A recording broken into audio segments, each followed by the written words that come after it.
Hello friends, welcome to GSC academy.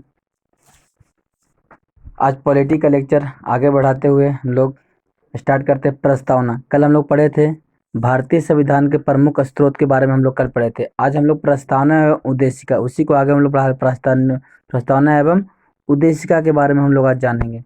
तो आखिर प्रस्तावना प्रस्तावना को ही उद्देशिका बोला जाता है। कई बार सवाल पूछा जाता है, ऐसे भी पूछ लेता है कि प्रस्तावना को और किस नाम से जाना जाता है, तो क्या बोलते हैं इसको?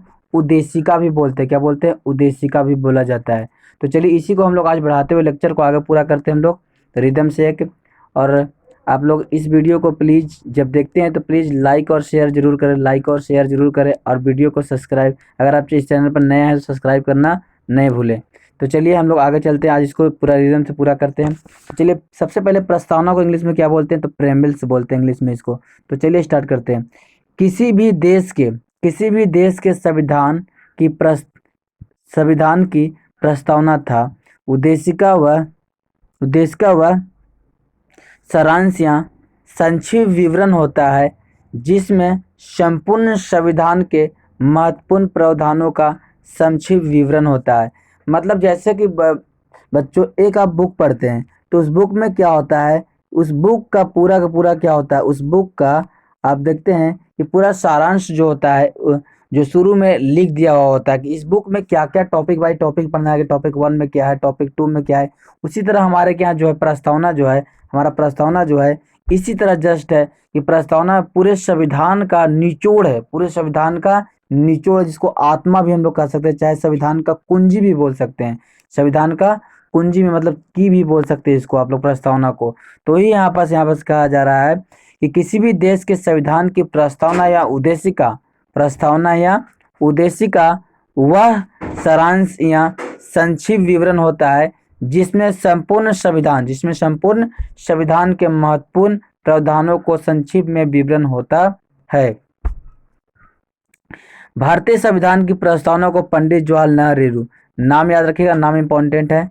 पंडित जवाहरलाल नेहरू, कौन? पंडित जवाहरलाल नेहरू ने 13 दिसंबर 1946 को संविधान सभा के समक्ष प्रस्तुत किया, जिसे संविधान सभा ने 22 जनवरी 1947 22 जनवरी 1946 को पारित कर दिया गया। तो याद रखिएगा, डेट पूछा जाएगा यहाँ पास कि पंडित जवाहरलाल, हम भारतीय प्रस्तावना को किसने प्रस्तुत किया? तो पंडित जवाहरलाल नेहरू ने प्रस्तुत किया।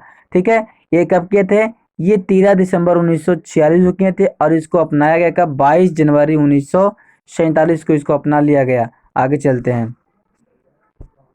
अब देखिए, एक बार प्रस्तावना को हम लोग समझ लेते हैं, बारी से प्रस्तावना क्या। सबसे पहले प्रस्तावना को हम लोग समझ लेते हैं, प्रस्तावना को एक बार पढ़ लेते हैं, उसके बाद इसको स्टेप बाय स्टेप इसको हम क्या करेंगे, समझा, वर्ड बाय वर्ड समझा देंगे। तो सबसे पहले इसको रिदम से एक बार हम थोड़ा पढ़ के बता देते हैं।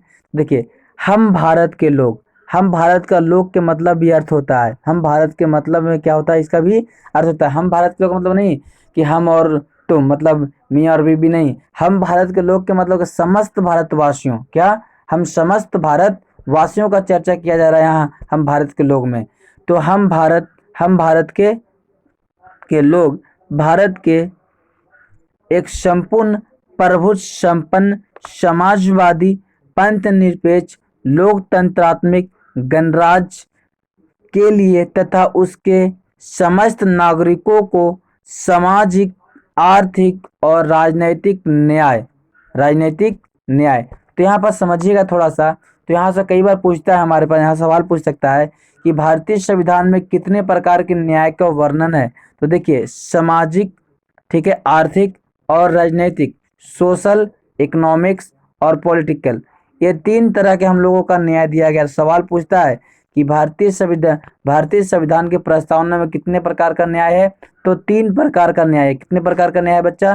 3 प्रकार के। अब आगे चलते हैं, यहाँ पास एक शब्द और देखिए कि संपन्न समाजवादी पंथ निरपेक्ष लोकतंत्रात्मक गणराज्य, ठीक है, गणराज्य के लिए तथा उसके समस्त नागरिकों को, ये 3 तरह के न्याय आप लोग को देख लिए। ठीक है, आगे चलते हैं, इसको थोड़ा सा लेगा। ठीक है, विचार, अभिव्यक्त, ठीक है, विश्वास, धर्म और उपासना की स्वतंत्रता। अब यहाँ पास कई बार सवाल उठ रहा है कि स्वतंत्रता का शब्द है, तो कितने प्रकार के हम लोग को स्वतंत्रता है भारतीय प्रस्तावना के अनुसार? तो 5 प्रकार की स्वतंत्रता है। कौन कौन? विचार करने का, किसी भी चीज आप विचार कर सकते हैं। अभिव्यक्त मतलब प्रकट करने का, अभिव्यक्त का मतलब प्रकट करना। चाहे आप किसी भी चीज को डांस के माध्यम से प्रकट कर सकते हैं, या लिख के प्रकट कर सकते हैं, या चित्रकला करके प्रकट कर सकते हैं, या इशारा करके प्रकट कर सकते हैं, किसी तरह के भी। तो पहला विचार का स्वतंत्रता, अभिव्यक्ति का स्वतंत्रता, विश्वास का स्वतंत्रता, और एक धर्म का स्वतंत्रता, एक उपासना का स्वतंत्रता भी आपको दिया गया है। तो भारतीय प्रस्तावना में आपको 5 प्रकार की स्वतंत्रता का उल्लेख किया गया है। याद रखिएगा कितने प्रकार के? 5 प्रकार की स्वतंत्रता का उल्लेख किया है। न्याय बच्चा कितने प्रकार का? 3 प्रकार का न्याय का उल्लेख किया गया है। स्वतंत्रता कितने प्रकार का बच्चा? तो 5 प्रकार का स्वतंत्रता का उल्लेख किया गया। कौन कौन आपको रिपीट कर दिया। सवाल यहाँ से बनती है बच्चों। अगला क्या है? प्रतिष्ठा और अवसर की समानता। प्रतिष्ठा और अवसर की समानता। अब समता यहाँ पर दिया हुआ है, तो हम लोग कितने प्रकार के समता है, मतलब समानता ही बोला जाता है रिदम में। समानता हम लोग के 2 प्रकार, एक प्रतिष्ठा का और एक अवसर का, 2 तरह के आपको दिया गया, समानता दिया गया। याद रखिएगा। पूछ देता है कि भारतीय प्रस्तावना में, भारतीय उद्देशिका में कितने प्रकार की समता है? तो 2 प्रकार की। स्वतंत्रता कितने प्रकार की है? तो 5 प्रकार की। न्याय कितने प्रकार की है? तो 3 प्रकार से न्याय मिलेगा, सामाजिक, धार्मिक और राजनीतिक। स्वतंत्रता कितने प्रकार के बच्चों? 5 प्रकार के। विचार, अभिव्यक्ति, विश्वास, धर्म और उपासना की स्वतंत्रता। और क्षमता कितने प्रकार के बच्चों? 2 प्रकार के, प्रतिष्ठा और अवसर की समानता। ये 2 प्रकार के आपको समता दिया गया। चलते हैं आगे, चलते हैं इसको थोड़ा सा।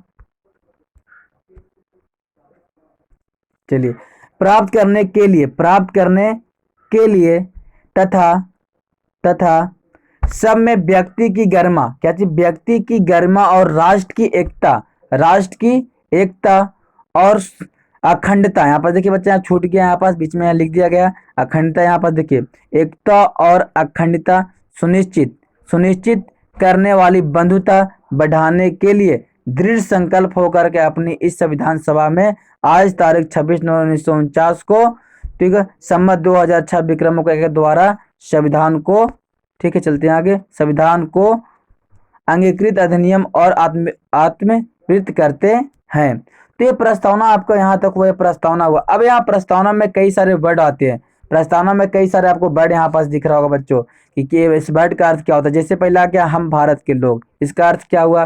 जैसे समाजवादी का अर्थ क्या हुआ? पंथ निरपेक्ष का अर्थ क्या हुआ? ठीक है ना। लोकतंत्रमात्मक का अर्थ क्या हुआ? गणराज्य के मतलब क्या होता है? समाजवादी के मतलब क्या होता है? आर्थिक के मतलब क्या होता है? राजनैतिक के मतलब क्या होता है? ये सब अपने आप में एक पॉइंट बनती है, इन सभी का अर्थ है। तो चलिए अब पारा पार इन सभी अर्थों को हम लोग समझते चलते हैं। तो चलिए आइए, एक सबसे बारी से हम लोग करते चलते हैं बच्चों। तो चलिए, सबसे पहले क्या होता है? हम भारत के लोग से आप क्या प्रस्तावना में, हम भारत के लोग के मतलब क्या प्रस्तावना में कहा गया है? तो हम भारत के लोग के में क्या कहा गया कि हम भारत के लोग से आशा यह है कि शासन की सर्वोच्च शक्ति जनता में निहित है। शासन की सर्वोच्च शक्ति किस में निहित है बच्चों? तो जनता में निहित है। याद रखिएगा, अगर पूछे हम भारत के लोग, ठीक है, हम भारत के लोग से अर्थ क्या होता है कि जो भारत की जो शासन है, वो संपूर्ण शासन किस में निहित है? शक्ति किस में निहित है? जनता में निहित है। यहाँ सवाल बन सकता है, अगर आपसे पूछे कि हमारे भारत में संपूर्ण शक्ति किसके पास प्राप्त है, ठीक है ना, राष्ट्रपति, संसद, प्रधानमंत्री, मुख्यमंत्री, राज्यपाल या मुख्य न्यायाधीश, किनके पास? तो इनमें से तो कई कौन बच्चों ने कहा राष्ट्रपति के पास, कोई बोला प्रधानमंत्री के पास। ऐसा नहीं बच्चा, सारा शक्ति किस में निहित है? हम भारत के लोग में निहित है। हम भारत के लोग में सारा शक्ति निहित है। तो हमको पास किसके पास शक्ति निहित है? जनता के पास निहित है। मतलब हम भारत के लोग, हम जो नागरिक हैं, उनके पास सारा शक्ति निहित है। चलिए आगे चलते हैं बच्चों। नेक्स्ट क्या है आपके पास? संपूर्ण प्रभुत्व संपन्न। संपूर्ण प्रभुत्व संपन्न का अर्थ क्या होता है? तो चलिए, इसका अर्थ यह है कि भारत में संप्रभुता निहित है। और संप्रभुता का अर्थ यह है कि भारत अपनी आंतरिक एवं बड़ा सुरक्षा के लिए स्वयं सक्षम तथा किसी अन्य पर आश्रित नहीं है। संपूर्ण प्रभुत्ता का संपन्न का मतलब क्या होता है? किसी भी प्रकार के आंतरिक या ब्रह्म मामले में किसी भी संकट आता है तो हम भारतवासियों अपने में ही सुलझा लेंगे। मतलब अगर नेक्स्ट आते हैं, नेक्स्ट समझते हैं समाजवादी। अब समाजवादी क्या है? ये समाजवादी इंपॉर्टेंट है बच्चा, कई बार पूछा जाता है, वीवीआई कर लीजिएगा इसको। चलिएगा, समाज समाज शब्द से समाजवादी शब्द की उत्पत्ति हुई। समाज शब्द से कहा, समाज शब्द से क्या है, समाजवादी की उत्पत्ति हुई है। समाजवाद वह व्यवस्था है जिसमें देश के जिसमें संसाधन, उत्पादन एवं वितरण के संसाधनों पर समाज के सभी वर्गों का समान अधिकार होता है। परंतु भारत में पूर्ण समाजवाद नहीं है। भारत में आंशिक समाजवाद की अवधारणा को स्वीकृत किया है। प्रस्तावना में समाजवादी शब्द को 42वें संविधान संशोधन 1976 द्वारा जोड़ा गया है। तो देखिए, मूल प्रस्तावना में समाजवाद शब्द का उल्लेख नहीं था, तो समाजवादी शब्द का उल्लेख कहाँ किया गया है, 42वें संविधान संशोधन में जोड़ा गया है। तो कई बार सवाल पूछता है कि समाजवादी शब्द भारतीय प्रस्तावना में कब जोड़ा गया था, भारतीय संविधान के प्रस्तावना में कब जोड़ा गया था, तो 42वें संविधान संशोधन 1976 में जोड़ा गया था। तो चलिए आगे चलते हैं, पंथ निरपेक्ष के बारे में समझ लेते हैं। पंथ निरपेक्ष क्या है, तो देखिए, पंथ निरपेक्ष समझिएगा, इसका अर्थ यह है, राज्य किसी पंथ में हस्तक्षेप नहीं करता, नहीं वह किसी पंथ में बढ़ावा देता और नहीं किसी पंथ को दबाने का प्रयास करता है। पंथ निरपेक्ष शब्द का ही धर्मनिरपेक्ष शब्द के रूप में प्रयोग किया जाता है, जिसका अर्थ है राज्य का अपना कोई धर्म नहीं। जिसका अर्थ क्या, राज्य का कोई अपना धर्म नहीं, ये इंपॉर्टेंट लाइन है, ठीक है। वह सभी धर्मों के प्रति निरपेक्षता का भाव रखता है।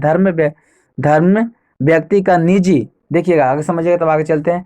पंथ निरपेक्ष के मतलब क्या होता है कि राज्य जो है या देश किसी भी समुदाय, किसी भी पंथ में हस्तक्षेप नहीं करेगा। आप जिस धर्म को मनाना चाहते हैं, अपनाना चाहते हो अपना सकते हैं, जिस धर्म को आप मानना चाहते हैं मान सकते हैं। भारत में अपना कोई धर्म नहीं है, इसी को बोलते हैं पंथ निरपेक्ष, धर्म निरपेक्ष। पंथ निरपेक्ष को ही बोला धर्म निरपेक्ष शब्द के रूप में बोला जाता है। तो याद रखिए, राज्य का अपना कोई भी धर्म नहीं है, इसलिए यहाँ क्या है, यहाँ पास हमारे के यहाँ किसी भी धर्म, जैसे आप यहाँ चले जाइए पाकिस्तान में, तो वहाँ क्या लिखता है, हम लोग इंडियन लिखते हैं, उन लोग क्या लिखता है, इस्लामिक कंट्री उन लोग कहते हैं, इस्लामिक कंट्री। इस्लाम में वहाँ का एक धर्म है, लेकिन इंडिया में कोई ऐसा धर्म नहीं है। यहाँ ईद में भी छुट्टी मिलती है, बकरीद में छुट्टी, क्रिसमस में छुट्टी, दशहरा में, दीपावली में छुट्टी, चाहे किसी प्रकार की पर्व हो तो यहाँ छुट्टी हम लोग को मिलती है, इसलिए क्योंकि हमारे भारत में किसी प्रकार का धर्म नहीं है। इसी को ही बोलते हैं पंथ निरपेक्ष, कि भारत में अपना कोई धर्म नहीं हो, देश का कोई धर्म नहीं हो। चलिए आगे समझते हैं।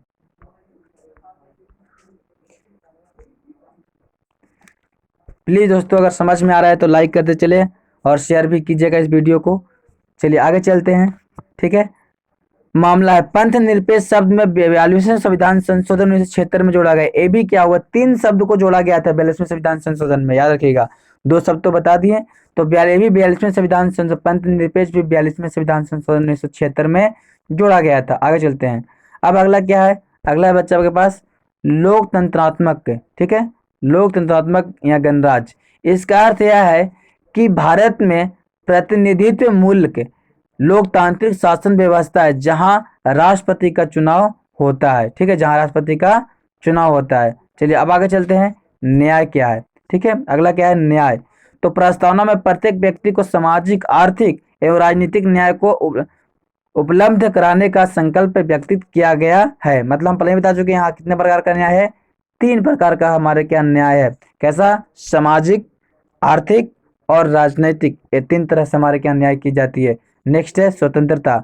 तो प्रस्तावना के माध्यम से प्रत्येक व्यक्ति को अपने विचारों को प्रकट करने, मतलब जो भी मन में विचारों प्रकट कर सकते हैं करने, तथा अपनी आस्था एवं विश्वास, अपनी आस्था जो भी हो आपके पास, आस्था एवं विश्वास के अनुसार अपने अपने धर्म को मनाने की स्वतंत्रता प्रदान की गई है। मतलब अपने अपने धर्म को आप मना सकते, चाहे हिंदू हो, चाहे मुस्लिम हो, चाहे क्रिश्चियन हो, चाहे आप ईसाई हो, किसी भी धर्म को आप अपना सकते हैं, ऐसा नहीं है। इसी को बोलते स्वतंत्रता। हमारे के यहाँ 5 प्रकार का स्वतंत्रता अपनाया गया। चलिए आगे चलते हैं।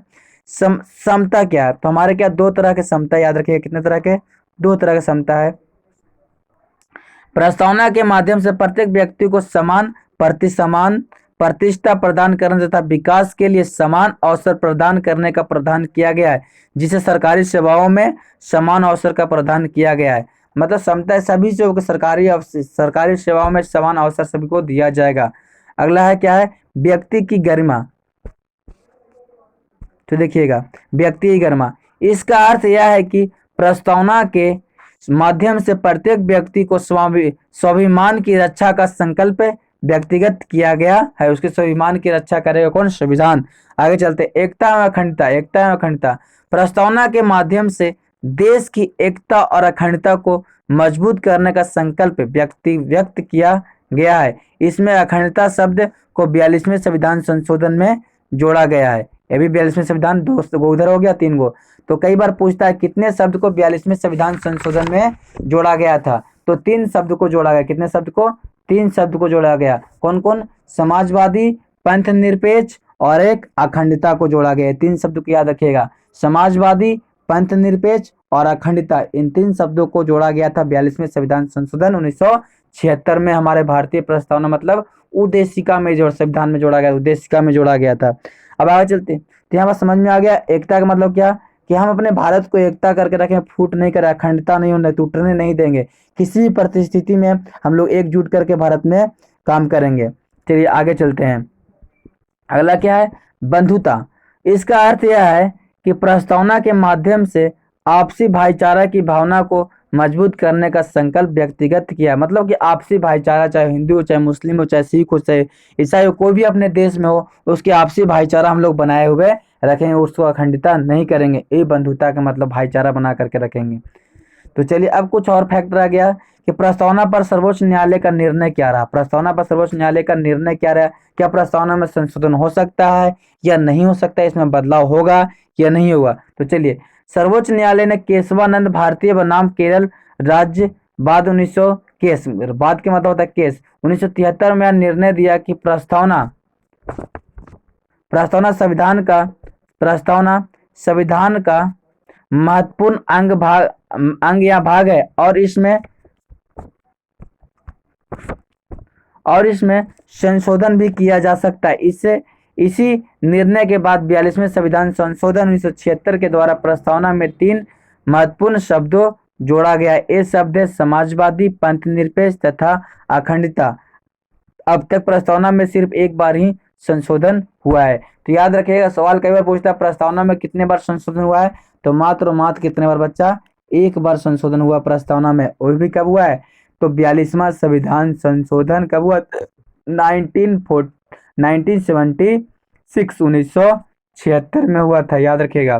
ठीक है, तो अब तक हमारे भारतीय संविधान के प्रस्तावना में मात्र एक बार संशोधन हुआ था। तो इन सारी फैक्ट्स को आपको भारतीय संविधान की प्रस्तावना से एक सवाल आपको पक्का आती है, सवाल कभी भी आती है। इसलिए बच्चों इस लेक्चर को ध्यान से पढ़िएगा और वीडियो को जरूर से जरूर लाइक कीजिए और कमेंट करके बताइए कि वीडियो कैसा आपको लग रहा है और मुझ में क्या कमी है, उस कमी को दूर करने का कोशिश करूंगा। वीडियो देखने के लिए ऑल द बेस्ट, थैंक्स।